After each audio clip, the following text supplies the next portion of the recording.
गजानन सद्गुरु सच्चिदानंद गुरु सच्चिदानंद सच्चिदानंद गुरु सच्चिदानंद सच्चिदानंद गुरु सच्चिदानंद सच्चिदानंद गुरु सच्चिदानंद सच्चिदानंद गुरु सच्चिदानंद ओम गुरु श्री गुरु गजानन सद्गुरु ओम गुरु श्री गुरु गजानन सद्गुरु सच्चिदानंद गुरु सच्चिदानंद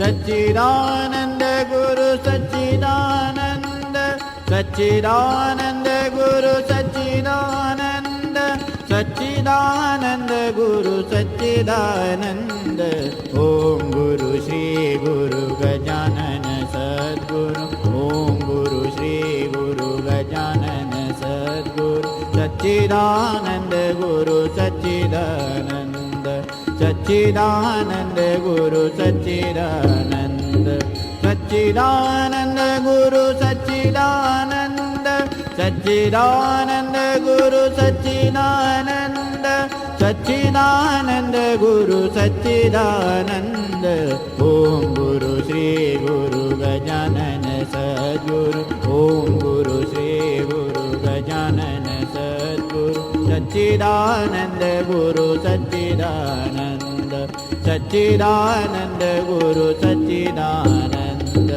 सच्चिदानंद गुरु सच्चिदानंद ओम गुरु श्री गुरु गजानन सद्गुरु ओम गुरु श्री गुरु गजानन सद्गुरु सच्चिदानंद गुरु सच्चिदानंद सच्चिदानंद गुरु सच्चिदानंद सच्चिदानंद गुरु सच्चिदानंद सच्चिदानंद गुरु सच्चिदानंद सच्चिदानंद गुरु सच्चिदानंद ओम गुरु श्री गुरु गजानन सद्गुरु ओम गुरु श्री गुरु गजानन सद्गुरु सच्चिदानंद गुरु सच्चिदानंद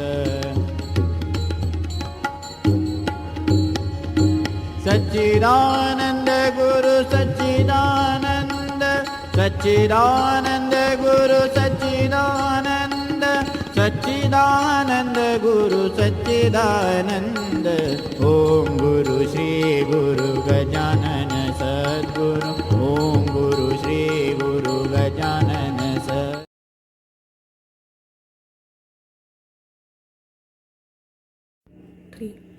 जय गजानन श्री गजानन.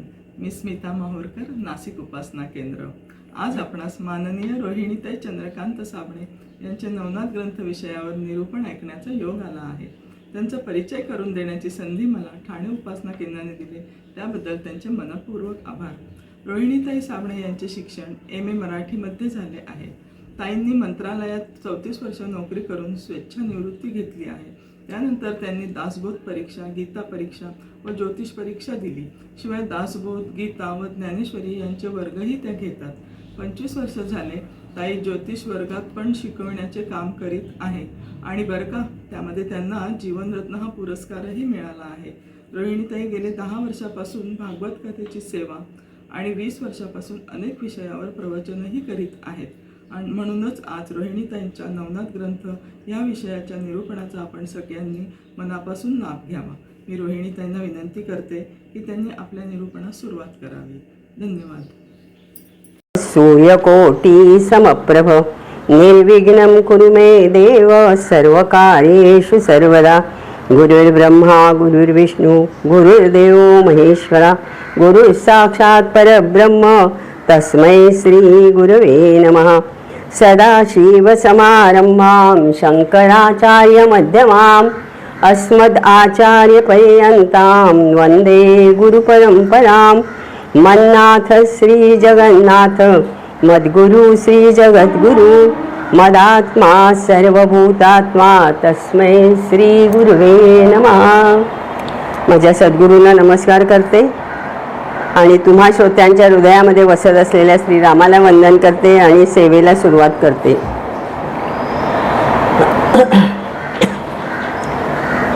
नवनाथ भक्तिसार हा ग्रंथ मला अभ्यासासाठी दिलेला होता आणि या ग्रंथाची ओळख करून घेण्यापूर्वी संप्रदायाची थोडी माहिती करून घ्यायला हवी.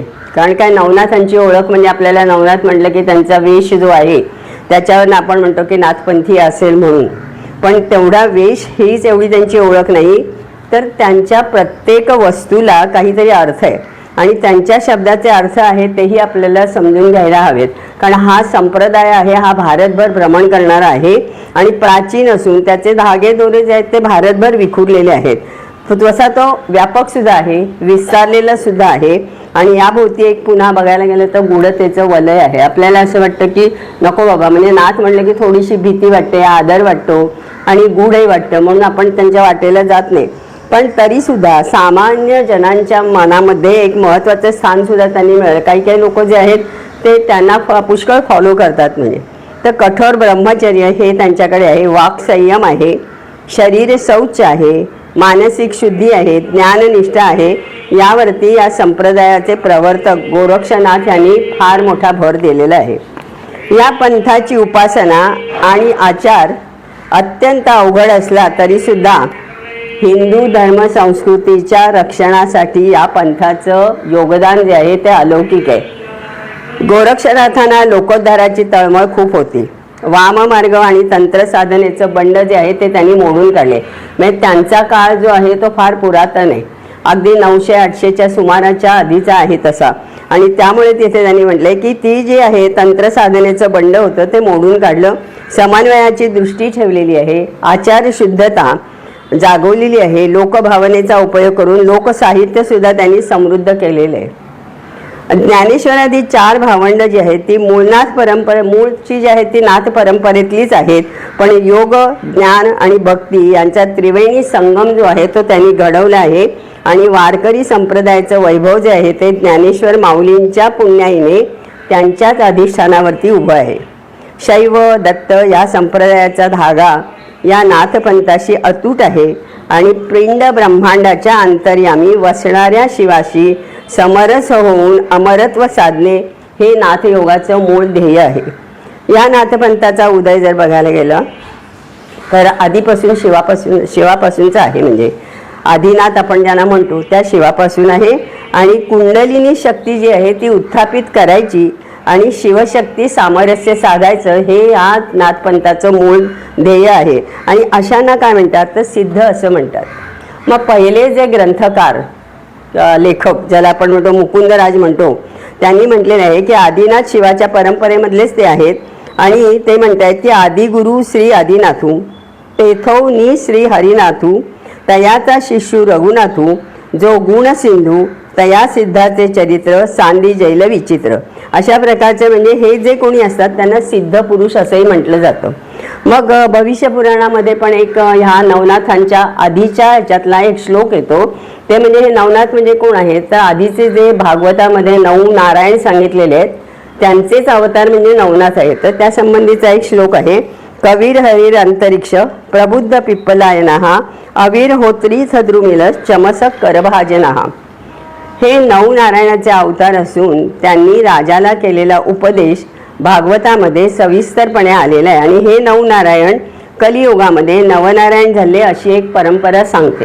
किंवा भगवंतांनी सुद्धा त्यांना म्हटलेलं आहे की मी गेल्यानंतर तुम्ही सगळ्यांनी संपूर्ण देशभर म्हणा किंवा ब्रह्मांडभर जो आहे तो तुम्ही प्रचार करायचा आहे. कलियुगामध्ये साठलेले जे लोक आहेत त्यांना जे काय आडलेले आहेत त्यांना मदत करायची. तर हे नवनारायण कोण आहेत आणि नवनाथ कसे झाले तर त्याचा इथे आपल्याला एक तक्ता आहे की कवी नारायण हे मत्स्येंद्रनाथ झाले, करभाजन ऋषी हे गहिनीनाथ झाले, अंतरिक्ष हे ज्वालेंद्र म्हणजे जालिंदरनाथ झाले, प्रबुद्ध कानिफनाथ झाले, अवीरहोत्र नागनाथ झाले, पिप्पलायन चरपटीनाथ झाले, चमस रेवणनाथ झाले, हरी भरतरीनाथ झाले आणि द्रुमिल जे आहे ते गोपीचंदनाथ झाले. आता दुसऱ्या परंपरेमध्ये नवनाथांपेक्षा सुद्धा जास्त नाथ आहेत आणि त्याच्यामध्ये गुरु गोरक्षनाथांचा समावेश आहे, ह्याच्यामध्ये मात्र नाही आहे. आता यांच्या वेशाचा पण एक विचार करायला लागतो की त्या प्रत्येक गोष्टीला काहीतरी अर्थ आहे, कशा करता धारण करतात. तर त्यांनी म्हटलं की कर्णकुंडल हे नाथपंथीयांचं महत्त्वाचा वेश आहे, म्हणजे वेशामध्ये समावेश झालेला आहे. त्या मत्स्येंद्रनाथांनी शिवाच्या कानामध्ये कुंडल पाहिली आणि त्यासाठी त्यांनी कठोर तपस्या केलेली आहे. याबद्दल विविध मतं आहेत. त्यात गोरक्षनाथांनी भर्तृहरींचे कान फाडून त्यांच्या कानामध्ये कुंडले घातली, पण ती कुंडले घालायची त्यावेळेला ती मातीची कुंडले असायची, ती फुटायची. म्हणून मग त्यांनी काय केले तर हरणाच्या शिंगापासून ती तयार केली आणि ती त्यांना मंत्रसंस्कारपूर्वक धारण करायला सांगितलेले. आणि असे जे धारण करत नाहीत त्यांना या पंथामध्ये अवघड असं म्हटलं जातं. मग शिव गोरक्षनाथ यांच्या संदर्भामध्ये म्हणजे ह्या पुस्तकामध्ये TN परदेशी म्हणतात की कुंडल हे शिवाचं वैशिष्ट्य आहे. आपण जर बघितलं तर शंकराच्या कानामध्ये सुद्धा आपल्याला दिसतं. आणि सर्व देवताही विविध आकाराची कुंडलं वापरतात. ही कुंडल धारण करण्याचा मुख्य हेतू असा आहे की या संप्रदायापेक्षा वेगळे पण असावे इतर संप्रदायापेक्षा. आणि अर्थात हे धारण करणं कष्टप्रद आहे. कारण काय की कानाला चिरा पाडून ते घालतात, नुसतं टोचत नाही तर फाटला जातो तो, आणि त्याच्यामध्ये ते धारण केले जातं. आणि ह्याच्यामध्ये ती जखम भरवून येईपर्यंत औषध उपचार केला जात नाही. ते नैसर्गिकरित्या जसं भरलं जाईल तसंच भरणं असं त्याचं काम आहे. आणि मग हे पुन्हा इथे दुसरा एक भाग असा आहे की हे कुठेतरी आपल्या ॲक्युपंक्चर ॲक्युप्रेशर जे म्हणतो त्याच्याशी पण निगडित आहे. म्हणजे ज्ञानाच्या दृष्टीने सगळे जे काही कानावरती पॉईंट्स आहेत ते पण महत्त्वाचे आहेत. म्हणून सुद्धा तिथे कुंडल धारण केली जातात. हे शिवशक्तीचं प्रतीकही मानलं जातं. शिवशक्ती सामरस्याचं सातत्याने स्मरण राहावे हा त्यामागचा हेतू आहे, म्हणूनही कान फाटले जातात. मग एक अवघड म्हणून नाही बरं का, तर अवघोरी साधूंना सुद्धा अवघड असं म्हणतात. 5-6 वर्षाआधी त्यांना साधना करावी लागते आणि 5-6 वर्षानंतर त्यांना अवघड असं म्हटलं जातं. त्या काळामध्ये गुरुची प्राप्ती करून त्यांना चोटी दीक्षा दिली जाते. चोटी दीक्षा म्हणजे काय तर शेंडी पूर्णपणे कापली जाते आणि या प्रक्रियेमध्ये त्यांचा नवा जन्म झाला असं मानलं जातं. वस्त्र, रुद्राक्षाची माळ, नाथपंथी जानवे आणि नादी दिली जाते. आता ह्या जानव्यामधनं हठयोगामध्ये ज्या 72,000 नाड्या सांगितलेल्या आहेत आणि सप्तचक्र जे आहेत ते सगळे तत्व जे आहेत ती ह्या शिष्यांनी आत्मसात करायची असतात. आणि हे करत असताना पुन्हा त्याच्यामधनं तो जो अभ्यास आहे तो पूर्णत्वाला त्या ठिकाणी जाऊ शकतो. धंदारी म्हणून एक आहे, धांदरी पण म्हणतात, धंदारी पण म्हणतात. हे एक प्रकारचं चक्र आहे आणि त्या चक्राला अशा पट्ट्या आहेत उभ्या आडव्या वगैरे. तर त्याच्यामध्ये गोलाकार असा एक दोरा ओवायचा असतो आणि तो मालाकार असा ओढायचा, घालायचा आणि ओढायचा. ते कठीण असतं, ते असं सहजासहजी जमत नाही. पण ते ज्याला कोणाला असं गोल घालून पूर्णपणे त्याच्यातनं काढता येतो त्याच्यावरती गोरक्षनाथांची कृपा होते असं म्हटलं जातं. आता एक शृंगी म्हणून सुद्धा आहे. तर हरणाच्या शिंगापासून बनवलेली हे एक शिट्टी आहे. ती जानव्याला बांधतात आणि त्याला शिंगीनाद असं सुद्धा म्हटलं जातं. कंथा हे एक भगव्या रंगाचं वस्त्र आहे आणि त्यांनी संपूर्णपणे पाठ माणसाची झाकली जाते. भगवा रंग हा कशाचा द्योतक आहे तर तो ब्रह्मचर्याचा कारक आहे. आणि पार्वतीने स्वतःच्या रक्तामध्ये भिजवून ते जे वस्त्र आहे ते त्यांनी गोरक्षनाथाला दिलेलं होतं. त्यामुळे ते स्वतः देवतेकडनं मिळालेलं आहे आणि म्हणूनच ते सगळ्यांनी पुढे ते धारण केलेलं आहे. दंडा 1 ते 1.5 हात लांबीची अशी काठी असते. याला गोरक्षनाथाचा किंवा भैरवनाथाचा दंडा असं म्हटलं जातं. आपण जर नाथपंथीय लोकांच्याकडे बघितलं तर दंडा हा त्यांच्या हातामध्ये असतो. खापरी, फुटक्या मडक्याच्या खापराचा भिक्षेसाठी वापर करतात आणि त्याला खापरी असं पण म्हणतात. काही जण काशाचा वाटी घेतात किंवा काशाचं खापरी वापरतात, त्याला कासा असं म्हणतात. आधारी, लाकडी दांडक्याला खालीवर करून स्टूलासारखं आसन किंवा पीठ तयार करतात. म्हणजे आपल्याकडे आता जे फोल्डिंगचं स्टूल आहे ना तशा प्रकारचं असतं आणि ते योगी सोबतच घेऊन फिरतात. म्हणजे त्याच्यावरती बसून त्यांना ध्यान धारणा करणं, तपश्चर्या करणं हे शक्य होतं. 12 वर्ष एक तप म्हणजे त्या दृष्टीने आपण बघितलं तर व्यापक अर्थाने हे दीर्घकाळ आहे. योगाभ्यास केल्याने जीवास व्यापून असलेली जीवाला काय व्यापते तर माया आहे. ती माया कशी आहे तर ती वांज माया म्हटलेलं आहे.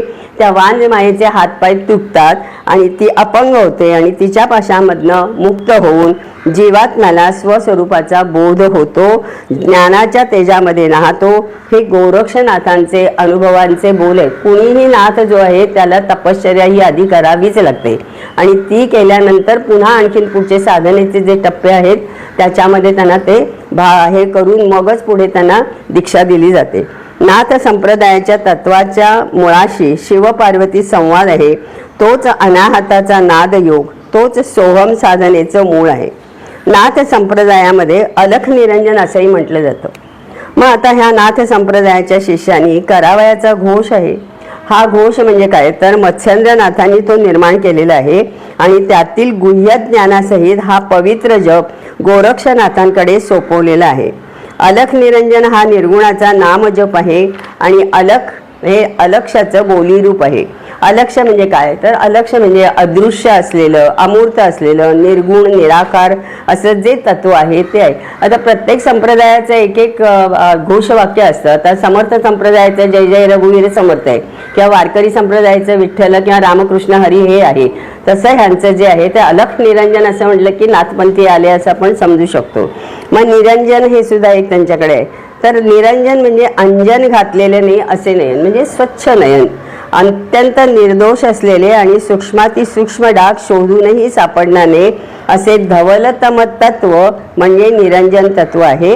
आणि निर्द्वंद्व दुर्गुण दोषरहित पण मोह मद मत्सर काम क्रोध द्वेष ईर्षा यासह रूप रस गंध स्पर्श या विषयाचा कणभरही वास नसलेलं असं जे शुद्ध पवित्रतम असं जे तत्व आहे त्याला निरंजन असं म्हटलं जातं. तर अलख निरंजन म्हणजे अशी ही तत्वाची शुद्ध माणसं आहेत असं त्यांचं म्हणणं आहे. मग आदेश हा देखील आहे किंवा कुणी नाथपंथी घेतला ते दुसरा एक दुसरा मग भेटला तर तो आदेश असं म्हणतो. मग आदेशाचा अर्थ काय आहे तर तो एक घोष आहे आणि त्याचा अर्थ आदी अधिक ईश म्हणजे आदेश असा एक भाग आहे. महेश्वर शिव हाच नाथ संप्रदायामध्ये आदिनाथ म्हणून ओळखला जातो. पुन्हा याचा अगदी शब्दशः जर अर्थ घ्यायचा झाला तर त्यांनी म्हणले की आ म्हणजे आत्मा, दे म्हणजे देवात्मा किंवा परमात्मा आणि श म्हणजे शरीरात्मा किंवा जीवात्मा असा त्याचा अर्थ आहे. म्हणजे एकाने दुसऱ्याला भेटलं की आपण परमात्मा तत्व आहोत असं न म्हणताना आदेश असं म्हटलं जातं. मग आदेशाचा अर्थबोध हा अणुसम आहे आणि तो अणु सूक्ष्म आहे. त्यात सगळं विश्व सामावलेलं आहे. तेच विश्वाचं कारण आहे. सूक्ष्माहून सूक्ष्म विराटाहून विराट हेच तत्व त्या आदेशामध्ये आहे. आणि हा पुन्हा जो काही आदेशाचा जो भाग आहे तर ह्या सूक्ष्म तत्वापर्यंत जाण्याची नाथ संप्रदायाचा अभ्यास आहे. आणि म्हणून मग ह्याच्यामध्ये आपल्याला पुन्हा विचार असा करायला लागतो की हे जर समजा आपण बघताना आपल्याला फार कठीण वाटतं पण ते कठीण जरी असलं तरी अभ्यासाने ते सगळं साध्य होऊ शकतं. त्याचं कारण एवढंच आहे की सगळे नाथपंथी जे आहेत ते चमत्कार करतात. ते चमत्कार नसून ते विज्ञानाचं एक प्रतीक आहे. त्यामुळे अशा प्रकारे नाथपंथांची माहिती घेतल्यावरती नवनाथ भक्तिसार या ग्रंथाचं अवलोकन करताना नाथपंथ हा जुना संप्रदाय प्राचीन संप्रदाय आहे आणि नाथांचा जन्म जो आहे ते फार गूढ आहे, गहन आहेत. त्याच्यामध्ये तत्वसुद्धा आहेत. सूक्ष्म विचार करताना असं लक्षात येतं की भारतीय संस्कृतीमध्ये वेद आहेत, उपनिषद आहेत, ब्रह्मसूत्र आहेत इत्यादीमधून जर चिंतन केलं तर वेळोवेळी देवतांच्या सांडलेल्या तेजामधनं निर्मिती झालेली आहे. हा अभ्यास करताना असंही एक वाटून गेलं की पंचमहाभूतातील एक एक तत्व एक एक नाथ योगामधनं साकारलं की काय. तर गोरक्ष आपण मत्स्येंद्रनाथांचा जन्म बघितला तर जलामध्ये झालाय, जालंधरनाथांचा अग्नीमधून झालाय, गोरक्षनाथांचा राखेमधनं झालाय म्हणजेच भूमीमधनं झालाय आणि कानिफनाथांचा कानामधनं म्हणजेच आकाशातनं झालेला आहे. आणि गहनीनाथांचा मंत्र हा गोरक्षनाथ संजीवनी मंत्र म्हणत असताना त्या मंत्रांच्या लहरी वायुशी स्पंदन पाहून त्याच्यामधनं त्यांचा जन्म झालेला आहे. आता इतरही नाथ आहेत त्यांचे जन्मसुद्धा ब्रह्मदेवाच्या किंवा शंकरांच्या तेजामधनं झालेले आहेत. आता देहाशिवाय मानव निर्मिती हे शास्त्र त्या काळामध्ये प्रगत झालेलं होतं. आता तसं बघायला गेलं आपण तर शंकर आणि विष्णू यांचं कार्य जे आहे ते नवनारायणच करतात हे आपण भागवतामध्ये पाहिलं. पण त्याच नवनारायणा दत्तगुरूंनी नवनाथ केलेलं आहे.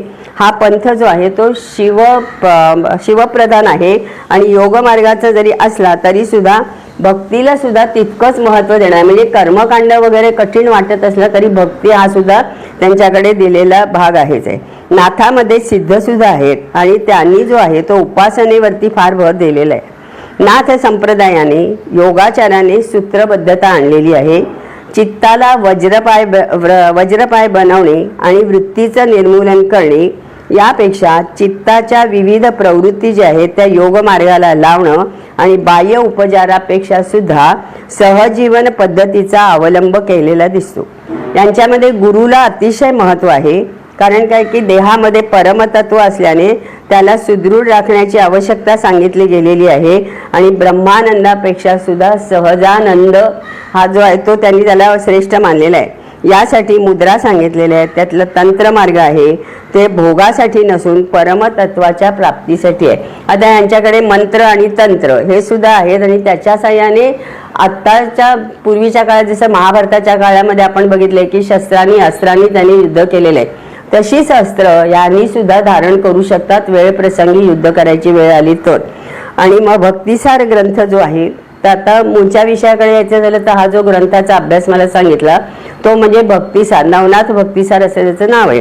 तर हा धुंडीसूत मालू यांनी लिहिलेला आहे आणि याचे 40 अध्याय आहेत.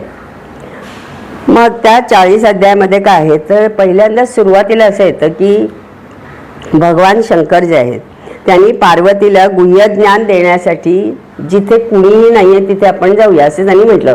कारण कैलासावरती इतर कोणीतरी असेल असं त्यांना वाटलं म्हणून ते म्हणाले जाऊया. तर कुठे गेले ते तर ते यमुनेच्या काठी गेलेले आहेत आणि तिथे ते पार्वतीला गुह्य ज्ञान देत होते. तेव्हा प्रत्येक वेळी ती म्हणत होती आणि ती ऐकत आहे असं त्यांना वाटलं. आणि शेवट झाल्यानंतर त्यांनी म्हटलं की आता तू ऐकलेस ना, हे ऐकलेलं ज्ञान तू मला पुन्हा सांग. जसं आपण मुलांना म्हणतो कळलंय ना मग सांग बरं, तसं त्यांनी म्हटलं. तर तसं म्हणताना जलामधली मासळी आहे ना ती सगळं ज्ञान सांगायला लागली. तेव्हा शंकरांनी ध्यान लावून पाहिलं तर लक्षात आलं की कवी नारायणांनी जन्म घेतलेला आहे आणि ते नंतर ते बाळ जे आहे त्या ठिकाणी त्यांच्या लक्षात आलं की पार्वतीला झोप लागली आणि ह्याने हे सगळं ऐकलेलं आहे त्यामुळे ते. आणि मग तिथे ते मच्छीचं रूप होतं ते टाकून बाळाचं रूप तिथे झालेलं आहे. मग ते बाळ काय करायचं तर ते एका कोळ्याला दिलं. मग त्या कोळ्यांनी काय केलं की त्याला घेऊन गेलेलं आहे, छान वाढवलेलं आहे. आणि जसं ते मूल मोठं झालं तसं तो आपल्याबरोबर धंद्यासाठी समुद्रकिनारी घेऊन यायला लागला. समुद्रकिनारी नदी किनारी तो घेऊन जायचा आणि तसा जात असताना त्याच्यामधले तो जाळं टाकून मासे काढायचा. आता मासे काढत असताना बाहेर त्यांनी किनाऱ्यावरती आणून ठेवलेलं जाळं आहे आणि दुसरं जाळं टाकलेलं आहे. तेवढ्या वेळामध्ये त्या जाळ्यामधले मासे जे ते तडफडताना त्या यांना मच्छिंद्रनाथांना दिसले. तर ते दिसल्यामुळे त्यांचा जीव असा कासावीस झाला आणि त्यांनी ते सगळे उचलले आणि पुन्हा नदीमध्ये टाकले, पाण्यामध्ये टाकले. तर तेवढ्या वेळामध्ये त्याचे जे वडील आहे जे सांभाळायला दिलेला कोळी होता तो आलेला आहे आणि त्यांनी बघितलं मी इतक्या कष्टाने हे जाळं ओढून आणलेलं आहे, वजनदार छान मासे मिळाले भरपूर म्हणून, आणि हा पुन्हा सगळे टाकून देतोय. त्यांना राग आला आणि त्यांनी एक तोंडात मारलेली आहे त्याच्या. तर त्यांना राग आलं की इतक्या जीवाची इथे हत्या चाललेली आणि मला मारलंच कसं म्हणून. आणि मग त्या रागावरती ते निघून गेले. म्हणजे मासळीच्या पोटी त्यांचा जन्म झाला म्हणून मत्स्येंद्रनाथ असं त्याला नाव ठेवलं गेलेलं आहे. तर ते मत्स्येंद्रनाथ तिथून निघून गेले आणि जंगलात गेलेले. तिथे जरी ध्यानधारणा तपश्चर्या असं सगळं केलंय. आणि ते केल्यानंतर त्या ठिकाणी त्यांना शंकर आणि दत्त येऊन त्यांनी नाथपंथाची त्यांना तिथे दीक्षा, म्हणजे प्रत्यक्ष दत्तात्रेयांनी त्यांना ती नाथपंथाची दीक्षा दिलेली आहे आणि शंकर भगवान सह होते त्यांच्या. यानंतर मग ते पुढे ब्रह्मगिरीवरती गेलेत आणि पुढे सप्तशृंगी गडावरती साधना करून त्यांनी 52 वीर आणि 12 मातृका ज्या आहेत ह्या त्यांनी प्राप्त केलेल्या आहेत. आता हे 52 वीर आणि 12 मातृका म्हणजे पुन्हा शब्दांच्या मध्ये वसलेलं जे काही सगळं ज्ञान आहे ते सगळं त्यांनी प्राप्त केलेलं आहे. आणि त्याच्यानंतरचं जर पुन्हा बघितलं तर ब्रह्मगिरी पर्वत आणि अंजनी पर्वत येथे त्यांनी साधना केलेली आहे. आणि त्या पर्वतावरती त्यांनी शाबरी विद्या, ज्याला आपण म्हणजे नाथपंथाचं वैशिष्ट्य आहे काय आहे तर शाबरी विद्या हे त्यांच्याकडे महत्त्वाचं मानलं जातं, तर ती प्राप्त करून घेतली.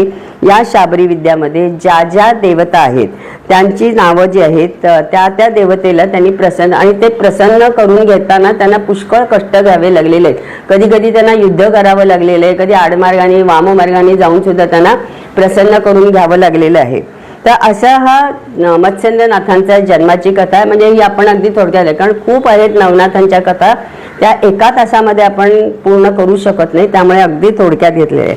मग असेच मत्स्येंद्रनाथ जे आहेत ते आता भ्रमण करत, सगळे नाथ जे आहेत ना ते खरं संपूर्ण देशभर भ्रमण केलेले आहेत. तर असेच हे भ्रमण करायला वंग देशामध्ये गेलेले. तिथे चंद्रगिरी नावाचं गाव आहे. तिथे एका महिलेला संतान होत नव्हतं. म्हणून ते आल्यानंतर तिने विचारले तर त्यांनी भस्म दिलेलं आहे आणि सांगितलं की हे भस्म तू खा म्हणून आणि त्याप्रमाणे तुला मूल होईल म्हणून. पण बायकांचा स्वभाव असा असतो की एकदा जे तिला सांगितलं तिने त्या 4 चौघींमध्ये जाऊन मैत्रिणींमध्ये सांगितलं की असा असा योगी आला होता आणि त्यांनी मला भस्म दिले आणि सांगितलं संतान प्राप्ती होईल म्हणून. त्या बायका म्हणाल्या वेडी आहेस का, असं कुठे भस्म खाऊन मुलं होतात का म्हणाली, आणि असं काही करू नकोस म्हणली, जोगी बिगींचं काही खरं नसतं. असं म्हणताना तिने ते काय केलं, भस्म घेतलं आणि उकिरड्यावर टाकून दिलं. नंतर पुढे काही झालं नाही. अशा प्रकारे पुढे काय झालं की ते हे करत करत ज्या वेळेला फिरत फिरत जेव्हा पुन्हा चंद्रगिरीला आले तर त्यावेळेला त्यांनी विचारले कुठे आहे मूल तुझं. तर म्हणली कुठे आहे मूल, म्हणजे काय नाहीच मला मूल. तर म्हणे तू माझ्याकडनं भस्म घेतलं होतंस ना. तर म्हणे नाही खाल्लं मी. कुठे टाकलंस. तर तिने जागा दाखव म्हणे मला. ती घाबरली तशी, तिला असं वाटलं की आता हा माझं भस्म करून टाकेल बहुतेक, पण मग जागा दाखव म्हणाले. मग तिने ते जिथे टाकलं होतं उकिरड्यावरती तिथे ती घेऊन गेली आणि त्यांनी आला निरंजन असं म्हटलेलं आहे आणि आतून आवाज आलेला आदेश असं म्हणल्यानंतर त्या उकिरड्यामधनं जे मूल किंवा जो देह बाहेर आलेला आहे ते राखेमधनं आलं. म्हणून गोरक्षनाथ असंही त्यांचं नाव तिथे ठेवलं गेलेलं आहे. आणि मग पुढे त्यांनी केले की हे हरिनारायण यांचा अवतार होता. यांच्याकडनं गुरुभक्ती जी आहे ती शिकण्यासारखी आहे. ही गावामधनं एकदा काय झालं नाही, गुरुभक्तीचं अगदी ज्वलंत उदाहरण म्हणजे गोरक्षनाथ आहे. यांच्याकडे नाथपंथामध्ये सगळीकडे जाऊन भिक्षा मागायची असते आणि अशी भिक्षा गोरक्षनाथ मागायला गावामध्ये गेले होते. ते गेले असताना एके ठिकाणी काहीतरी शांत वगैरे होती आणि सगळा स्वयंपाक छान झाला होता म्हणून त्या बाईनी पुष्कळ अन्न त्यांना बरोबर दिले आणि आले झोपडीमध्ये आणि नंतर गोरक्षनाथांना मत्स्येंद्रनाथांना त्यांनी खायला दिलेले आहे. तर त्यांना खूप आवडला तो सगळा स्वयंपाक. म्हणाले अतिशय छान झालेला आहे आणि वडे तर त्यातले खूप छान आहेत.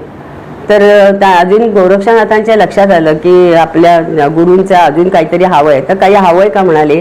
तर म्हणाले अजून जर वडे मिळाले तर बघ म्हणाले. तर म्हणाले जातो की म्हणाले आणि गेले ते. तर त्या बाईच्या दारामध्ये उभं राहून पुन्हा अलख निरंजन म्हणल्यानंतर ती बाई म्हणली अरे एकदा तुला मी पोटभर दिलंय ना जेवण म्हणाली.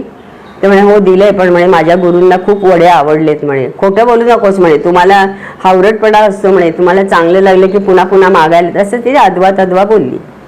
ते म्हणाले नाही खरंच माझ्या गुरूंना हवंय म्हणाले. तर म्हणे खरंच जर गुरूंना हवं असेल तर तू मला काहीतरी दे. काय देऊ. तर म्हणे डोळा दे तुझा काढून. आता त्यांनी खसकन डोळ्यामध्ये बोट घातले आणि डोळा काढून त्यांनी दिलेला आहे. आता हे नाथपंथामध्येच शक्य आहे. कसं झालं काय झालं हे विचारायचं नाहीये, कारण ती विद्या त्यांना अवगत आहे. ती बाई घाबरली.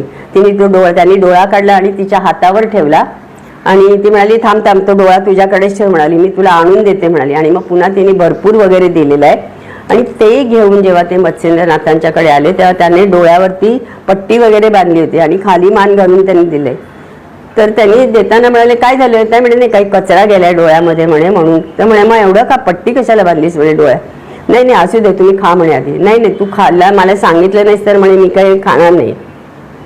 मग त्यांनी शेवटी सांगावं लागलं आणि मग त्यांनी मत्स्येंद्रनाथांनी तो डोळा घेतला आणि त्याच्या खोबडीमध्ये पुन्हा जसाच्या तसा बसवला.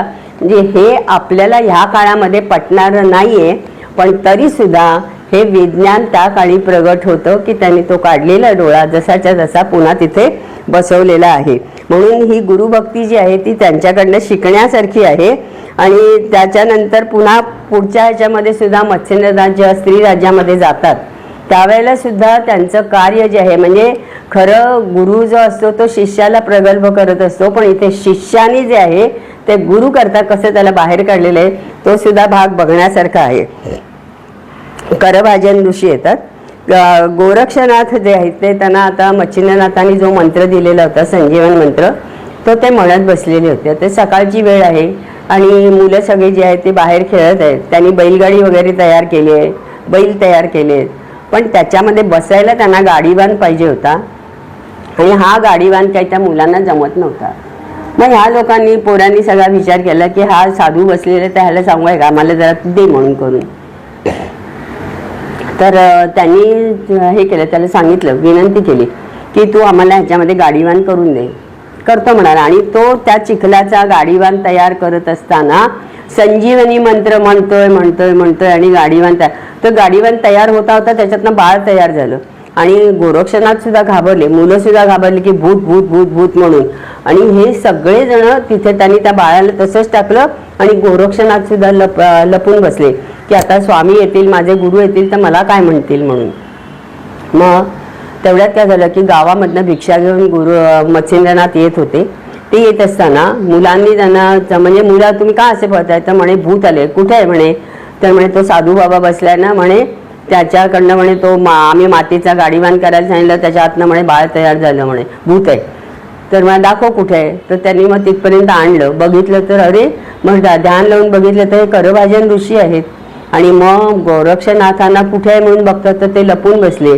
तेव्हा त्यांनी म्हणे गोरक्षा इकडे आहे म्हणे. अरे म्हणे करभाजन ऋषींचं म्हणे इथे अवतार कार्य सुरू झालेलं आहे म्हणे. आणि मग म्हणे हे सामर्थ्य कशाचं माहिती आहे का, हे तू जे संजीवन मंत्र म्हणत होता ना त्याचं हे सामर्थ्य आहे आणि तुझी श्रद्धा, कारण ते जे मी दिलेला मंत्र होता तो तू श्रद्धेने म्हटलास त्यामुळे. आणि दुसरं म्हणजे गुरुभक्ती, हा सुद्धा एक महत्त्वाचा भाग आहे.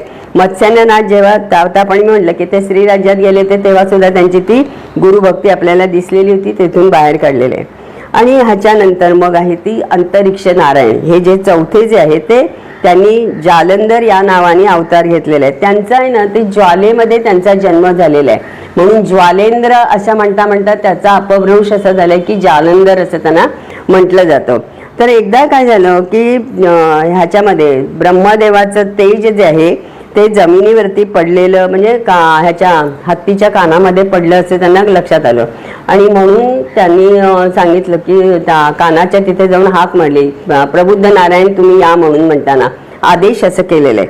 तर त्याच्यामध्ये तो नारायण जो आहे प्रबुद्ध नारायण जे आहे ते बाहेर आले, कानातनं आले म्हणून कानिफ असं त्यांचं नाव पडलं गेलेलं आहे. आणि आता हे जे मूल आहे हे मूल आपण कसं सांभाळायचं असं म्हणताना त्यांनी तिथे गावातल्या लोकांनी सांगितलं की ते सुरतभामिनी नावाचे जे गृहस्थ आहेत दाम्पत्य आहे यांना काही मूल नाही आहे तर तुम्ही त्यांना ते सांभाळायला द्या. मग त्यांना सांभाळायला दिलं, पण एका अटीवरती की मी 12 वर्षांनी येईल तेव्हा हे मूल मला तुम्ही अर्पण परत करायचे. आता ह्यांना इतका त्या मुलाचा लळा लागला, 12 वर्षांनी हे आले तर ते द्यायला त्याला टाळाटाळ करायला लागले. आणि त्यावेळेला ते मूल मृत झालेलं आहे. आणि मग आता मृत झालं त्यावेळेला त्यांना पुन्हा चिंता लागली. तेव्हा जालंधरनाथांनी त्यांच्या कानामध्ये शिंगी वाजवलेली आहे. तर ती शिंगीचा नाद ऐकल्यानंतर ते कानिफनाथ जे आहे ते उठून ताडकन बसले. म्हणजे दोन्ही ठिकाणी बघितलं तर कानाशी त्यांचा संबंध आहे. कान हे आकाश तत्वाचं इंद्रिय आहे आणि त्यामुळे तिथे कानिफ हा नाव त्यांचं पडलेलं आहे. तर हा पुढे बद्रिकानाथामध्ये म्हणजे हे कानिफनाथ जे आहेत ते पुढे आता जालिंदरनाथ सुद्धा आधी बद्रिकाश्रमामध्ये सगळ्यांनी जायचं, तिथे तपश्चर्या करायची आणि त्याच्यानंतर मग भ्रमणाला सुरुवात करायची. जाता जाताना सगळ्या विद्या आहेत त्या आत्मसात करायच्या. तसंच कानिफनाथ सुद्धा जे आहे ते बद्रिकाश्रमामध्ये गेले, तिथे 12 वर्ष त्यांनी तप केलेलं आहे. आणि मग अशा प्रकारे पुढे जाताना भर्तृहरींचा जन्म आहे. भर्तृहरी सूर्यनारायणचं तेज जे आहे ते उर्वशीला सूर्यनारायणी पाहिलं, त्यावेळेला त्यांचं तेज जे आहे ते खाली पडलं. ते पडताना त्याचे 2 विभाग झाले. त्यातला एक भाग जो आहे ना तो कौलिक ऋषींच्या आश्रमामध्ये पडला, तर दुसरा जो आहे तो लोमेशाच्या आश्रमामध्ये पडला. आणि भर्तरी त्या ठिकाणी त्या लोमेश आश्रमामध्ये जो पडलेला होता तर भर्तरीमध्ये पडला. भर्तरी म्हणजे भिक्षापात्र, जे सगळेजण भिक्षा मागायला द्यायचे तर मातीचं असं भांड असतं, त्यात ते तेज पडलं. काही वर्षांनी काय झालं की ते त्याच्यात पडलेलंच होतं आणि ज्या आश्रमामध्ये पडलं होतं तो आश्रम मोडकळीला आला होता. त्याची ती भिंत जी आहे ती कोसळली. त्या भर्तरी होती त्याच्यावर पडली. त्याच्यामधनं ते बालक एक जन्माला आलं आणि ते जन्माला आलेलं बालक जे आहे ते भिंत पडत असताना दगड, वाटी, विटा, माती यांच्यामधनं घरंगळत ते कुरण जिथे होतं त्या ठिकाणी ते जाऊन पडलं. त्याच ठिकाणी एक हरणी सुद्धा जी आहे ती प्रसूत झालेली होती आणि तिलाही बालक झालेलं होतं. तेव्हा तिला वाटलं हेही बालक आपल्याला झालेलं आहे असं म्हणून तिने त्याचा सांभाळ केलेला आहे. आणि पुढे मग काय झालं की हे सगळं त्या हरणासारखं 4 पायावरती म्हणजे हात 2 पाय समजून चालायचं, बोलायचं नाही, ओरडायचं वगैरे तसंच. पण एकदा जाताना त्या एका ह्यानी बाजारासाठी गेलेले असताना काशी विश्वनाथाच्या इथे जाताना त्यांच्या लक्षात आलं की इथे काहीतरी गडबड आहे, हा मुलगा आहे पण हा हरणासारखा का चालतो, म्हणून त्यांनी त्याला घेतलेलं आहे. आणि तिथून त्यांनी त्यांनासुद्धा मूल नव्हतं. मग त्यांनी आपल्या मुलासारखं वाढवलं आणि काशीच्या देवळामध्ये घेऊन गेले. तेव्हा शंकराच्या तिथून आवाज आलेला आहे, या भर्तरीनाथ म्हणून. त्यावेळेला त्यांच्या लक्षात आलं की कोणतरी मोठा मनुष्य आहे म्हणजे. आणि मग तिथे त्यांनी, मग ती नंतरची खूप मोठी कथा आहे. पण मग त्यांचं काय होतं की त्यांचं नंतर लग्न वगैरे होतं आणि ते लग्न झाल्यानंतर मग पुन्हा पिंगला नावाची त्यांची पत्नी आहे, तर ती सगळी जी आहे ती कशा प्रकाराने ती गेल्यानंतर तिच्या मायेमध्ये ते 12 वर्ष ते स्मशानामध्ये बसून झाले होते की आज येईल उद्या येईल उद्या येईल उद्या येईल करत. त्यावेळेला आणि गोरक्षनाथ मच्छिंद्र ह्या दोघांनी ठरवलं होतं की ह्याला याच्यातनं बाहेर काढायचं. म्हणून मातीची बाहुली केलेली आहे आणि तिथे ठेच लागून पडल्याचं निमित्त केलं आणि ती फुटली. तर ती फुटल्यानंतर मग त्यांच्या ते रडायला लागले, ओरडायला लागले. तेव्हा ते भर्तृहरी म्हणतायत की माझी बायको अख्खी गेली आहे म्हणे, तरी मी तिच्यासाठी, तुम्ही काय म्हणे फुटक्या ह्या मातीच्या बाहुलीसाठी रडताय. तर म्हणे मग माझी मातीची बाहुली, तर म्हणे ती काय ती पुन्हा तयार करताय, म्हणजे तुझ्या पिंगाला पण तयार करता येतील. कसं? तर म्हणे करून दाखवतो, तू म्हणे याच्यातनं बाहेर पड. तर दाखवा म्हणे आधी. मग त्यांनी इतक्या पिंगला आणल्या, एका पाठोपाठ हजारो पिंगला दिसल्या. यातली तुझी कुठली आहे ती बघ म्हणाले. आणि मग त्यांनी त्या एका बाईला स्पर्श केल्यानंतर ती म्हणाली, नाथ मी आता सुखामध्ये स्वर्गामध्ये, तुम्ही उगाच तुमचं नुकसान करून घेतलेले. हे कळल्यानंतर मग भर्तरीनाथांना मच्छिंद्रनाथांनी दीक्षा दिलेली आहे आणि तिथून पुढे त्यांचा तो सगळा नाथपंथाचा प्रवास जो आहे तो सगळा सुरू झालेला आहे. आणि ह्याच्यानंतर मग चमस म्हणून जे आहे त्यांचा रेवणनाथ या न्यायसाह्याने त्यांचा जन्म झालेला आहे. चमस नारायण एकदा गुहेमधनं तप करून बाहेर आले. तर त्यांना समोर ब्रह्मदेवाच्या तेजाचा अंश दिसला आणि तेव्हा त्यांनी तो पहिला जो देह आहे तो त्यांनी टाकून दिला आणि त्या तेजामध्ये प्रवेश केला. ते जे आहे ते रेवणनाथ म्हणून, रेवा नदीच्या किनारी झाले म्हणून रेवणनाथ असं सुद्धा त्यांना म्हटलं जातं. आणि त्याच्यानंतर जे आहे ते अविरहोत्र म्हणून आहेत. आता काय झालं एकदा की ह्याचं ब्रह्मदेवाचं जे तेज आहे ना ते वरून जात असताना एका वृक्षाच्या ढोलीमध्ये पडलं आणि त्या ढोलीमध्ये एक सर्पिण होती, तिच्या मुखामध्ये पडलं. आणि त्याच्यामधनं त्यांच्या लक्षात अविरहोत्र हे जे हे होते ऋषी जे होते त्यांच्या लक्षात आलं, अत्री ऋषींच्या की अस्तिक ऋषींच्या की हिच्या पोटामध्ये भगवंताचा अंश आहे. तेव्हा जन्मेजय जो आहे तो सर्पसत्र करत होता. तर त्यांनी हिला बोलवू नये. तर पद्मिनी नावाची राक्षसी नाही, तिचा सर्पिणीचं नाव होतं.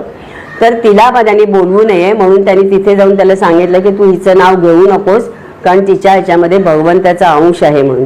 आणि अशा प्रकारे तिचं त्यांनी रक्षण केलं. आणि मग नंतर जे बाळ जन्माला आलेलं आहे त्याचं नाव आहे, वडाच्या ढोलीमध्ये जन्माला आलेलं आहे म्हणून त्याचं नाव नागनाथ, म्हणजे नागापासनं झाला म्हणून नागनाथ आहे. वडाच्या झाडाखाली बसून त्यांनी सगळी साधना केली म्हणून वटसिद्धनाथ असं सुद्धा त्यांना म्हटलं जातं. म्हणजे असे दोन्ही प्रकारे त्यांच्या या ठिकाणी साधना, 2 नावं तिथे पडलेली आहेत. यानंतर 9वा जो आहे अवतार तो आहे पिप्पलायन. आता पिप्पलायन जे आहे ते प्रकृतीचं बीज आणि ब्रह्मतेज यांचा संयोग जो आहे तो नदी किनारी झालेला होता.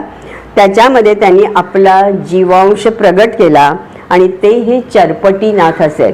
आता आपल्याला हे सगळं असं बघितल्यानंतर असं शक्य आहे का असं वाटतं, पण ज्यांना या याचं विश्वाचं ज्ञान आहे, सृष्टीचं ज्ञान आहे, त्याच्यामध्ये असलेले जे सूक्ष्म अणुरेणू किंवा सूक्ष्म तत्व जे आहे त्याचा संयोग झाला तर हे घडू शकतं, हे ज्ञान त्या काळामध्ये होतं. त्यामुळे हे चटकन तसंच्या तसं घडलेले आणि हे नवनारायण हे भगवंताचेच अवतार आहेत. त्यांनीच ते तसा दुसरा अवतार तिथे घेतलेला आहे. आता आदिनाथ शंकर आणि दत्तात्रय यांच्यापासून आणि त्यांच्या आज्ञेने सांगितलेल्या मार्गाने मच्छिंद्रनाथांच्याकडनं हे प्रवर्तन सगळं झालं. शैव आणि दत्त संप्रदायाशी या संप्रदायाचं अतूट असं नातं आहे. मग 9 ऋषी हे नारायणाचेच अंश असल्याने कृष्णावतारामध्ये पुढे कार्य करण्याचा बेत ठरलेला होता. म्हणजे कृष्णाने आधीच सांगितलेलं होतं की माझ्यानंतर कलियुग येणार आहे, तर त्या कलियुगामध्ये जे सगळे गांजलेली लोक आहेत त्यांना त्याच्यातनं बाहेर काढायसाठी तुम्ही नाथ म्हणून जन्म घ्यायचा आहे. आणि त्याच्यामध्ये त्यांनी म्हणजे कार्य करण्याचं ठरवल्यामुळे वैष्णव संप्रदायाशी सुद्धा ह्या पंथाचा घनिष्ठ संबंध आहे. आणि ब्रह्मदेव जे आहे ते तेजो रूपाने सहकार्य करते झालेले आहेत. आपण जिथे जिथे म्हणले की ब्रह्मदेवाचं तेज पडलेलं होतं. म्हणजे ब्रह्मदेवानी प्रत्यक्ष जरी कार्य केलं नाही तरी सुद्धा तेजो रूपाने ते ह्या नवनाथांच्या मध्ये आहेतच. आणि त्यांच्यामध्ये काय वैशिष्ट्य आहे तर घोर तप करा. आधी 12 वर्ष तप केल्याशिवाय पुढे नाही. तपश्चर्या करायची, ब्रह्मचर्याचं नैष्ठिक पालन करायचंय, अपूर्व भक्तिभाव पाहिजे, अनन्य गुरुनिष्ठा पाहिजे. आणि या सद्गुणाच्या जोरावरती नवनाथांनी सगळी सिद्धी प्राप्त करून घेतलेली आहे. चमत्कार केले ते केवळ निष्ठा आणि भक्तिभाव ह्या गुणांच्या साह्याने जोपासना केली म्हणून ते घडून आलेलं आहे. आणि ते करण्यासाठीच त्यांनी स्वतःच्या चरित्राने आणि चारित्र्याने ते दाखवून सुद्धा दिलेलं आहे. ते कधीही कुठल्या घरामध्ये जाऊन राहिलेले नाही आहेत किंवा काही केलेलं नाही. त्यांचे चरित्र हे शुद्ध चरित्र आहे, त्यामुळे त्यांनी ते तसं आणि अन्नदान हा सुद्धा एक त्यांनी केलेला अतिशय महत्त्वाचा भाग आपल्याला तिथे दिसून येतो. तर आपल्याला ह्याच्यामध्ये बघायला गेलं ना तर ज्या वेळेला मत्स्येंद्रनाथ हे स्त्री राज्यामध्ये गेलेले होते त्यावेळेला काय झालं की बरीच वर्ष ते तिथे राहिलेले आहेत. आणि राहिल्यानंतर त्यांना त्या राजवाड्यातनं मैनाकिनीच्या राज्यामधनं बाहेर काढणं फार, कारण ते तिथे गुरफटले गेले होते. आता हे असं का घडलं, नाथपंथी असून सुद्धा स्त्री राज्यामध्ये का गेले, तर त्याचा एक भाग असा आहे की ज्या वेळेला भगवंत शंकर ज्या वेळेला पार्वतीला ज्ञान सांगत होते त्यावेळेला त्यांनी ते चोरून ऐकलं असं झालं ना. मग ते चोरून ऐकलं त्यावेळेला शंकर म्हणाले हरकत नाही, तुला हे ज्ञान मिळाले पण तू ते चोरून ऐकलेस, त्यावेळेला तू काही काळ तरी भ्रष्ट होशील, तुझ्या पदापासून च्युत होशील. आणि त्या शापामुळे पुढे ते स्त्री राज्यात गेले. दुसरा भाग असा की मारुतरायाला तिथे स्त्री राज्यात जायला सांगितलेलं होतं, पण मारुतराय म्हणला मी ब्रह्मचर्य आहे, मी काही इथे जाणार नाही. तर ते केवळ त्याच्या बुभुकारांनी तिथे त्या स्त्रियांना गर्भ राहिलेले आहेत, पण ते गर्भ राहिले ते कन्येचे होते आणि त्यांना तर पुत्र संतान हवं होतं. मग तेव्हा त्यांनी मैनाकिनीला सांगितलं की या ठिकाणी मत्स्येंद्रनाथ जे सर्वांना नाथ संप्रदायाचे जे मुख्य आहेत ते इथे येतील आणि तुझी इच्छा पूर्ण करतील. आता ती मैनाकिनी ती सुद्धा ह्याच्यातली स्वर्गामधली हे होती, अप्सरा होती, ती सुद्धा शापामुळे इथे आलेली होती. त्यामुळे ते सगळं जे काय आहे तर त्याचा उशाप म्हणून तिला हे सगळं मत्स्येंद्रनाथांचा सहवास मिळाला. पण ते बरेच काळ राहिले आणि त्याच्यामधनं त्यांना मुलगा सुद्धा झाले, तो मीननाथ म्हणून आहे. मग हा मीननाथ मोठा झाला, 5-7 वर्षाचा चांगला झालेला आहे, तरी सुद्धा मत्स्येंद्रनाथ काही तिथून बाहेर आले नव्हते. आणि गोरक्षनाथांची तपश्चर्या संपली आणि ते आपल्या गुरूंचा शोध घे, कारण त्या काळात काही फोन वगैरे काही नव्हते किंवा कुठेही ठाव ठिकाणं करणं शक्य नव्हतं. तेव्हा शोध घेत असताना कानिफनाथ आणि गोरक्षनाथ या दोघांची तिथे हे झाली, भेट झाली. तर त्यावेळेला बोलताना कानिफनाथांना काय वाटलं की आपण जरा ह्याला आपल्याला काय काय येते त्याची चुणूक दाखवावी. म्हणताना ते त्या आमराईमध्ये बसले होते, तिथलं त्यांनी आंब्याचं फळ जे आहे ते म्हणाले आंब्याचं फळ घेऊन येतो म्हणून. मग त्यांनी ते असं नुसतं बघितलं, आंब्याची फळं उडत त्यांच्यापाशी आली आणि ती त्यांनी खायला दिली. गोरक्षनाथ म्हणाले आता उरलेले सगळे त्या झाडांचे, त्यामुळे ते मला येत नाही. तर ते गोरक्षनाथांनी पण त्यांच्यामध्ये वाद निर्माण झाला. ते म्हणाले तू जर एवढा जर आहेस तर तुला यायलाच पाहिजे. त्यामुळे कोण आहे तुझं, त्यामुळे कसला तुझा गुरु वगैरे त्यांनी सांगितलं. आणि ते येत असताना गोरक्षनाथांना जालंधरनाथांना गोपीचंदांनी ह्याच्यामध्ये पाण्याच्या वावेमध्ये टाकलेलं होतं, कुपामध्ये टाकलेलं आहे आणि वरती सगळं शेणकुटांनी लिंपण केलेलं आहे. त्यामुळे माहिती आहे तुझा गुरु म्हणे त्या कुपामध्ये पडलेला आहे म्हणे आणि वरती शेणात पडलेलं आहे. आणि मग त्यांना पण कानिफनाथांना पण आपल्या गुरुची माहिती मिळाली आणि गोरक्षनाथांना मग ते म्हणाले माहिती आहे तुझा गुरु त्या बायकांशी रमतोय असे सांगून त्यांना मिळालं. आणि म्हणून ती माहिती कळल्यानंतर मग गोरक्षनाथ जे आहे ते स्त्री राज्याकडे जायला निघाले. ते जात असताना त्यांना आता त्या स्त्री राज्यामध्ये स्त्री वेशच घेऊन जायला पाहिजे. मग कसं जायचं सगळा विचार करत असताना नर्तिका त्यांच्या राजवाड्यामध्ये चाललेल्या दिसल्यानंतर त्यांनी म्हणले की मला स्त्री जायचं, म्हणजे तुला असं येता येणार नाही. स्त्री म्हणे मी स्त्री वेश धारण करतो. त्यांनी स्त्री तर तुला काय काय येतं वाजवायला, सगळी त्यांच्याकडची वाद्य त्यांनी वाजवून दाखवली. तेवढे चल तू आमच्याबरोबर. आणि मग तिथे त्यांनी त्या ह्याच्यामध्ये वाद्य सगळे स्त्री वेश घेतला आणि वाद्य वाजवायला वगैरे सगळे बसले. नर्तिका नाचायला लागली. ह्या सगळ्या ह्याच्यावरती थाप मारतोय, छान सगळं चाललंय. आणि असा खेळ रंगात आल्यानंतर त्या तबल्यामधनं आवाज आलेला आहे चलो मच्छिंदर गोरख आया, चलो मच्छिंदर गोर. तर तो मच्छिंद्रनाथांनी ऐकल्यानंतर ते जरा अस्वस्थ झाले, काय झालंय काय कळेना. आणि मैनावतीच्या लक्षात आलं की आपले स्वामी अस्वस्थ आहेत. काय झालं, त्यामुळे गोरक्षनाथ आलाय मला न्यायला. तर कसं तुम्हाला कसं कळलं, त्यामुळे त्याच्यात मग तिला पण ती शक्ती प्राप्त झाली ना आणि तिने ऐकलं तर चलो. मग तिने त्या नर्तिकेचा त्या तबलवादकाचा जी बाई होती तिचा हात द्यायला म्हणाली मला दाखव वाजवून असं. त्यांना आतमध्ये नेलं आणि आतमध्ये तर त्याच्यातनं तसाच आवाज आहे, तू कोण आहेस खरं सांग. तर म्हणे मी गोरक्षनाथ आहे आणि माझे गुरु आहेत मच्छिंद्रनाथ, त्यांना मी न्यायला आलो आहे. आता तिला ते काहीच एकदम अचानक असं आल्याने काही बोलता येईना की कसं काय मी न्यायचं वगैरे म्हणून देणार त्यांना म्हणून. तर मग तिने विचार केला, म्हणाली इथे राहा तू 6 महिने आणि मग बघू म्हणाली आपण.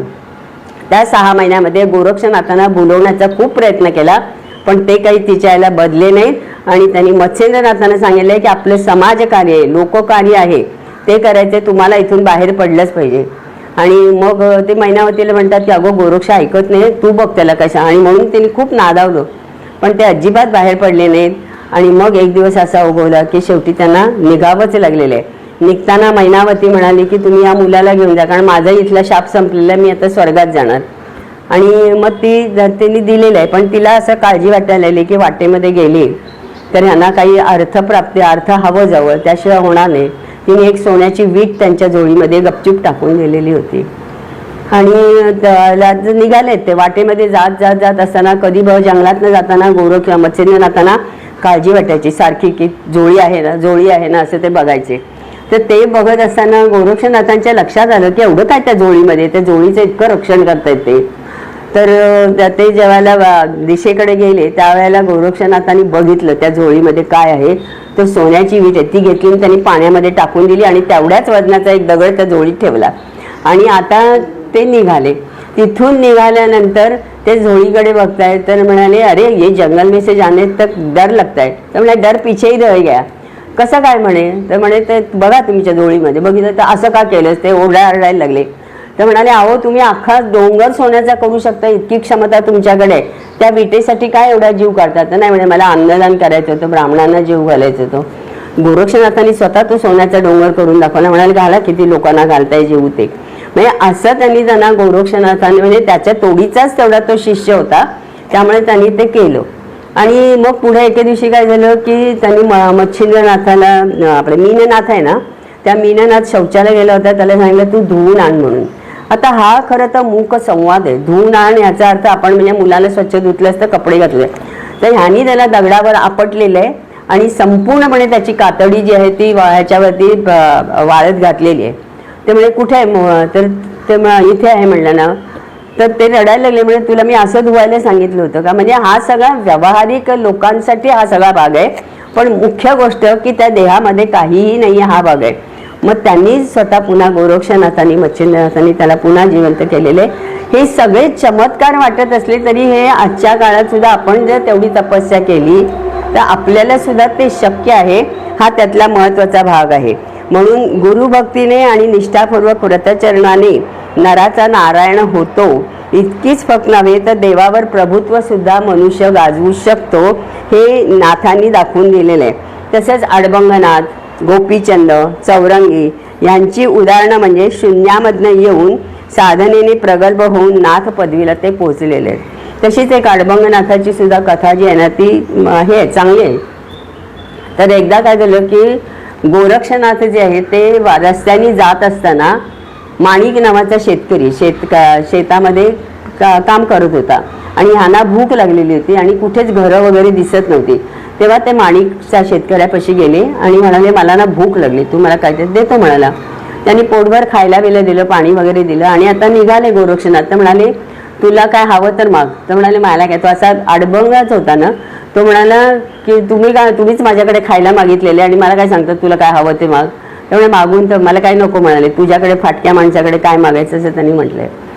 पण म्हणाले एक बरं मी एक सांगतो ते तर करशील. हा सांग म्हणाले, वचन दे म्हणाले, आधी मी सांगितलेलं हो देतो म्हणाला. तर सांगा. तर म्हणाले तुला जे वाटेल ते तू करायचं नाहीस. हाय तिचे एवढंच ना म्हणला, करतो की म्हणला. आणि त्यांनी झालं संध्याकाळ होत आलेली होती, टोपलं डोक्यावरती घेतलं आणि आता जायचं.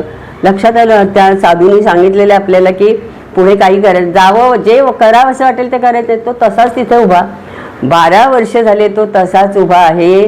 त्याचं सगळं म्हणजे सोहम साधना, त्याच्या कानात मंत्र सांगितलं होतं, ते सोहम साधना चालू आहे. 12 वर्षानंतर मच्छिंद्रनाथ गोरक्षनाथ दोघं जण जात असताना गोरक्षनाथांच्या लक्षात आलं की हा माणसाला आपण दीक्षा दिलेली आहे. तर ह्याचं पण म्हणाले आपण गेलो तर हा काही पण उद्धटासारखी उत्तरं देतो.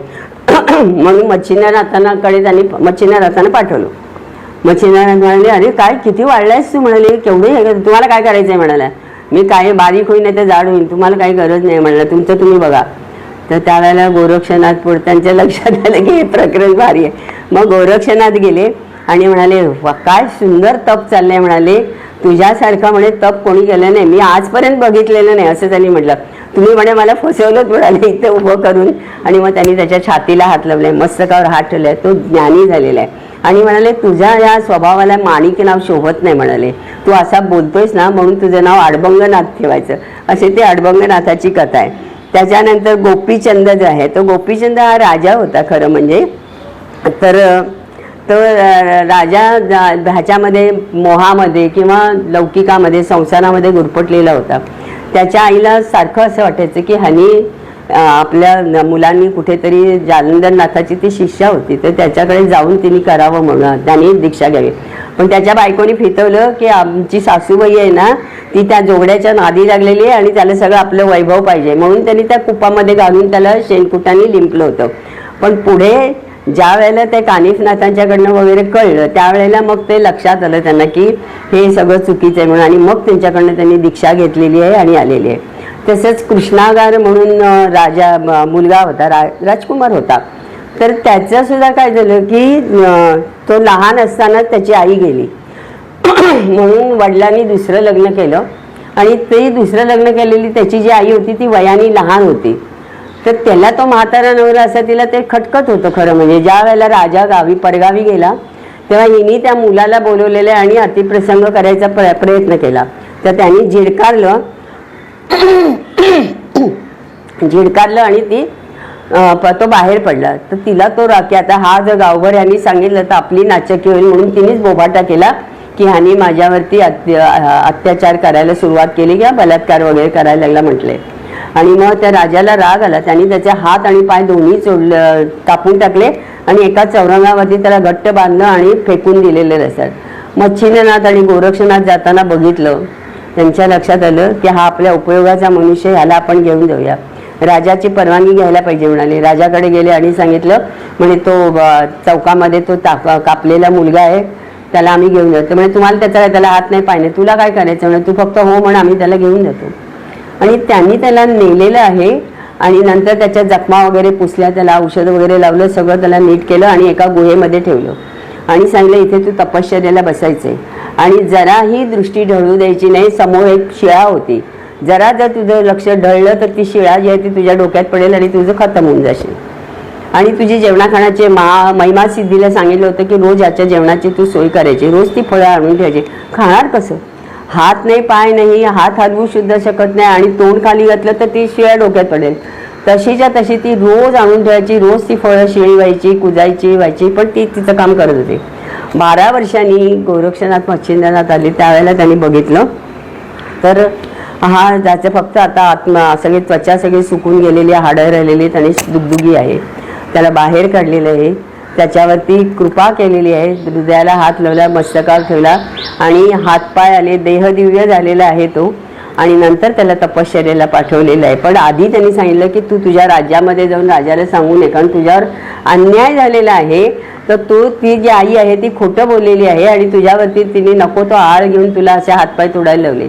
आणि तिथे जाऊन त्यांनी सांगितलं बाबा मी तुमचा मुलगा. तर म्हणे खरं काय कारण? आणि मग त्यांनी त्या राणीला बाहेर काढले. म्हणजे अशा ह्यांच्या कथा ज्या आहेत त्या नवनाथांच्या सगळ्या चांगल्या आहेत पण विचार करायला लावणारे आहेत की हे कसं घडू शकतं. तर हे ज्ञानसृष्टीमध्ये आहे ते तसंच्या तसं घडू शकतं असा हा नवनाथांचा थोडक्यामध्ये घेतलेला आढावा आहे. आणि ह्याच्यानंतर मग नवनाथ आणि कोणी घेतला तर ज्ञानेश्वरादी 4 भावंड जे आहेत ती सुद्धा नाथपंथातलीच आहेत त्यामुळे तोही विचार इथे आहे. तर हे नाथपंथाचे पण मग त्यांनी नाथपंथ आणि वैष्णव यांचा समन्वय साधून त्यांनी लोकहित साधलेलं आहे. तर राहिला प्रश्न त्यांच्या चमत्काराचा. हे जे नाथपंथीय लोक आहेत तर ते म्हणजे त्यांनी केलेलं साधन आहे, अभ्यास आहे आणि त्यातून सूक्ष्माती सूक्ष्म अणुरेणूवरही सत्ता गाजवता येते हे सिद्ध केलं. पण फार कडकपणे साधन करावे लागते. चौरंगीनाथाला हातपाय नव्हते ते सगळे त्यांनी बघितलेलं आहे की ते साधनेनी त्याला पुढे ते आलेले आहेत. म्हणजे वायू पिऊन फक्त तो राहिलेला होता. तर सर्व समावेशक असं तत्व असून सुद्धा त्यांच्या तत्वामध्ये प्रत्येक समस्येवरती साधन आहे. आपण जर ते 40 अध्यायाचे जर भक्तिसार वाचलं तर प्रत्येक अध्यायामध्ये त्यांनी सांगितलं की हे वाचलं तर तुमची ही पीडा नाहीशी होईल, हे काम होऊन जाईल, ही काय लग्न होत नाहीये, नोकरी लागत नाही वगैरे वगैरे सगळ्या समस्येवरती उपाय आहेत. त्यामुळे हा नवनाथ जो आहे ना तो प्रत्येकजण आपापल्या समस्येवरती तोडगा या दृष्टीने तो वाचत असतो. त्यामुळे त्याचा प्रचार काही काही ठिकाणी चांगल्या प्रकाराने होतो. आणि मग ज्ञानेश्वरांचा नाथ संप्रदाय याच्याकडे आपण येऊया. तर ज्ञानेश्वर महाराजांनी आपली गुरुपरंपरा सांगताना फार पूर्वी त्रिपुरारी शंकरांनी पार्वतीच्या कानात उपदेश केला. तो मत्स्याच्या पोटातल्या विष्णूंनी म्हणजे मत्स्यनाथांनी ऐकला व ज्ञानसंपन्न झाले आणि मत्स्यनाथ संचार करत करत सप्तशृंगी गडावर आले. तिथे हातपाय तुटलेले चौरंगीनाथ भेटले. मत्स्यनाथांनी योगरूपी कमळाच्या सरोवरामध्ये विषयाचा नाश करणारे असे गोरक्षनाथ गुरु आहेत. तर त्यांना त्यांनी शंकरापासून परंपरेने जे प्राप्त झालेलं ज्ञान होतं किंवा अद्वैत आनंदाचे तत्वज्ञान आणि त्याचं ऐश्वर्य आणि सामर्थ्य हे सगळं त्यांनी गोरक्षनाथांनी गहनीनाथांना दिलं. तर त्या गहनीनाथांनी निवृत्तनाथांना आज्ञा केली की ती अशी की आद्य गुरु जो शंकर आहे आणि त्याच्यापासून शिष्य परंपरेने जो हा बोधाचा लाभ आमच्यापर्यंत आला तो तू घेऊन कलियुगामध्ये जे सगळेजण त्रासलेले आहेत किंवा कलियुग ज्यांना गिळतं आहे अशा जीवांना सर्व प्रकाराने संकटामध्ये सत्वर मदत कर. आणि त्याच्यात मूलतः कृपाळू असणाऱ्या निवृत्तीनाथांना गैनीनाथांचा उपदेश आणि आज्ञा मिळाली. मग त्यानंतर त्यांनी निवृत्तीनाथांच्याकडनं ती मिळाल्यानंतर निवृत्तीनाथांनी काय केलं तर ज्ञानेश्वरांच्या वरती शांत रसाची वृष्टी केली. कारण आधीच ते कृपाळू आहेत. एक तर परिस्थितीच्या यांनी गांजून सुद्धा हे चारही भावंड शांत राहिलेली होती आणि त्याच्यात आता गणीनाथांचा उपदेश आणि अनुग्रह झालेला होता. तर त्या शांतरसाची वृष्टी केली गेली आणि त्या वृष्टीचं प्रमाण काय आहे तर ज्ञानेश्वरी हे त्याचं प्रमाण आहे. हा गीतेवरचा टीकारूप ग्रंथ आहे. आता टीका म्हटल्यानंतर आपण जे म्हणतो तसं नाही, तर टीका म्हणजे भाष्य केलेलं जे आहे तो भाष्य ग्रंथ आहे. आणि ज्ञानदेवांची गुरुपरंपरा कशी आहे तर आदिनाथ आहे, शंकर आहेत, त्याच्यानंतर मत्स्येंद्रनाथ, गोरक्षनाथ, गहनीनाथ, निवृत्तीनाथ आणि ज्ञानदेव. मग ह्यांच्या नाथ परंपरेचा जर विचार करायचा झाला तर या चौघा भावंडांनी म्हणजे रामानंदांचा म्हणजे त्यांच्या वडिलांचे जे गुरु होते काशीला गेल्यानंतर त्यांना जो संन्यास वगैरे दिला होता तर त्यांचा पंथ त्यांनी का नाही निवडला असा एक प्रश्न आपल्याला तिथे येतो. पण नाथपंथामध्ये त्यांनी प्रवेश का केला ह्याचं बघायला गेलं तर वडिलांनी प्रायश्चित्त घेतलं होतं. त्यामुळे आता त्यांना ज्ञान देणारं किंवा अनुग्रह देणारं कोणी शिल्लक नव्हतं. त्यामुळे अनुग्रह घेण्याचा मार्ग बंद झाला आणि ब्राह्मणत्वापासून पतित होण्याची भीतीसुद्धा निर्माण झाली. आणि नाथपंथामध्ये चातुर्वर्ण्याची आडकाठी नव्हती, त्याच्यामध्ये सगळ्यांना समावेशक असा येतो पंथ. मग शिवाय त्यांच्या आजोबांना पणजोबांना नाथपंथाची दीक्षा मिळतात. त्यांचे ज्ञानेश्वरांचे निवृत्तीनाथांचे जे आजोबा पणजोबा होते त्यांना मात्र नाथपंथी यांचा अनुग्रह झालेला होता. आणि म्हणून त्यांनी म्हटले की नाथपंथामधील संतांनी प्रथम विशुद्ध आणि निष्कलंक चारित्र्याचा आदर्श निर्माण केला. लोककल्याणाच्या तळमळीमधनं त्यांनी भारत भ्रमण केले. विषयासक्ती आणि अनाचार दंभ याखाली जो दुराचार चाले तो दूर केलेला आहे. योग साधनेचं राज्य प्रस्थापित केलं. विविध संप्रदायामधलं उदात्त तत्वांचा जो काही संप्रदायामध्ये समावेश केला. केवळ आपलंच असं नाही तर ज्यांच्यामधलं जे जे चांगलं आहे ते सगळं नाथ संप्रदायाने घेतलेलं आहे. आणि शुद्ध योग मार्गाला त्यांनी उचलून धरलं. हठयोगाचं प्रतिपादन करून संयम, इंद्रिय निग्रह, ब्रह्मचर्य यांची अनिवार्यता त्यांनी पटवून दिली. वर्णाश्रम धर्म, रूढी, कर्मठपणा, तीर्थयात्रा याखाली फोपावलेल्या भ्रष्ट आचाराला विरोध केला आणि प्रत्यक्ष उपयोगी आचरणाला प्राधान्य दिलेलं आहे. त्यांच्या या लोकोत्तर कार्यामधनं पुढे भारतीय साधनेमध्ये भक्ती परंपरा निर्माण झालेली आहे. म्हणजे आपल्याला फक्त असं वाटतं काय की योग म्हणजे काहीतरी गूढ असलेलं असेल तर ते भक्ती परंपरा सुद्धा ज्ञानदेवांच्या माध्यमातून ही आपल्यापर्यंत म्हणजे आज आपल्याला वारकरी संप्रदाय जो दिसतो आहे ते कुठेतरी नाथपंथाचं मूळ किंवा तत्व जे आहेत ती त्यांच्यामध्ये आपल्याला दिसून येतात. आणि त्याच्यामधनं अशा या परिस्थितीमध्ये समाजाला भक्तिसूत्रामध्ये गुंफून ठेवण्याचं कार्य गोरक्षनाथांनी केलं हे त्यांचं वैशिष्ट्य आहे. म्हणजे त्याच गोरक्षनाथांचे ज्ञानेश्वर हे शिष्य आहेत. आणि मग पुढे गहनीनाथांनी नाथ संप्रदायाला कृष्ण भक्तीची जोड दिली. तीच कृष्ण भक्ती आपल्याला ज्ञानेश्वरीमधनं दिसून येते किंवा त्यांचा जो घोष वाक्य जे आहे वारकरी संप्रदाय रामकृष्ण हरी तर हे जे आहे हे कृष्ण भक्तीची जोड असल्याचे दिसून येतं.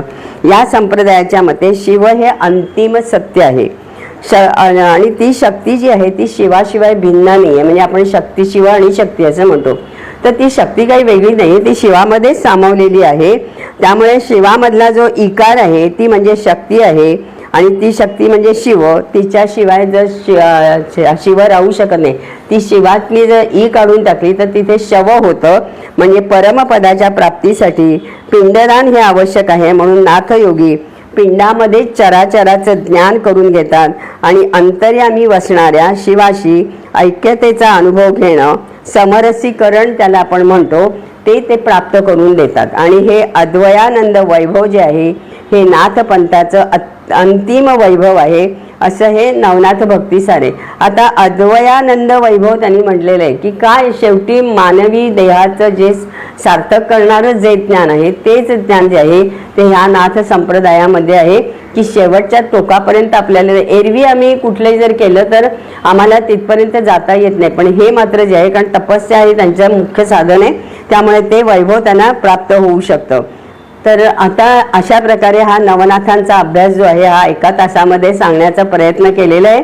तो माझ्या तुटपुंज आकलनानुसार आणि अल्पबुद्धीनुसार थोड्याशा काळात मी हे संपूर्ण संप्रदाय आणि त्यांचं कार्य सांगण्याचा प्रयत्न केला, पण ते संपूर्ण सांगणं शक्य नव्हतं. त्यामुळे महत्त्वाचं व संप्रदायाच्या कार्याची कल्पना येईल इतपत सांगण्याचा प्रयत्न केला आहे. सर्व सेवा नवनाथांच्या, दत्तगुरूंच्या, आदिनाथांच्या चरणी समर्पित करते आणि वाणीला विराम देते. जय जय रघुवीर समर्थ.